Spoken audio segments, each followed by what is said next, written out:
Iran ও বাংলাদেশ যৌথ বিনিয়োগে ব্যবসা বাণিজ্যের লক্ষ্যে সিরাজগঞ্জ চেম্বার অব কমার্সের নেতাদের সঙ্গে মতবিনিময় করেছেন বাংলাদেশে নিযুক্ত ইরানের রাষ্ট্রদূত মনসুর চাভুসি। শনিবার দুপুরে শহরের এসএস রোডে সিরাজগঞ্জ চেম্বার অব কমার্সের হলরুমে এই সভা অনুষ্ঠিত হয়।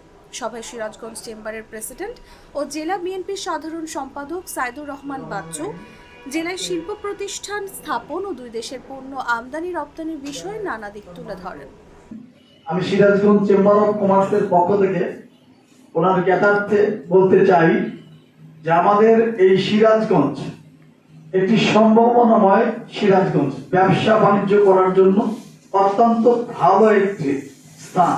তো আমি আজকে সম্মানিত ইরানের রাষ্ট্রদূতের কাছে অনুরোধ করব যে আমাদের এই সিরাজগঞ্জের সম্ভাবনাময় কিছু শিল্প রয়েছে, যেমন আমাদের কম্বল একটি শিল্প, গার্মেন্টস এর ঝুট কাপড় দিয়ে এই কম্বলটি তৈরি হয়। এই কম্বল আসলে যদি ইরান মনে করে তাদের দেশে রপ্তানি করবে, আমি প্রস্তাব করব যে আমাদের এই কম্বলটি তাদের দেশে নিয়ে যাওয়ার জন্য।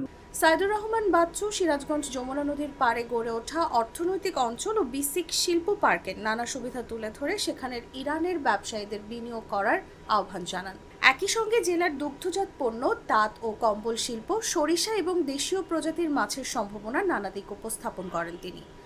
এই সময় ইরানের রাষ্ট্রদূত মনসুর চাভুসি সিরাজগঞ্জের দুগ্ধজাত পণ্য ও তাঁতের তৈরি পণ্য সহ বিভিন্ন শিল্পের বিষয়ে আগ্রহ প্রকাশ করেন। Our economic relations, the trade relations needs to be strengthened. সে সঙ্গে যৌথ বিনিয়োগে শিল্প প্রতিষ্ঠান স্থাপনের প্রস্তাবনায় সাড়া দিয়ে সিরাজগঞ্জ চেম্বার অব কমার্সের নেতাদের ইরানে গিয়ে বাণিজ্যিক আলোচনা করার জন্য আমন্ত্রণ জানান। জীবনের সাথে চলে high five all time healthy life. নিশ্চিন্তে খান, স্বাস্থ্যকর অল টাইম পান। All time healthy life.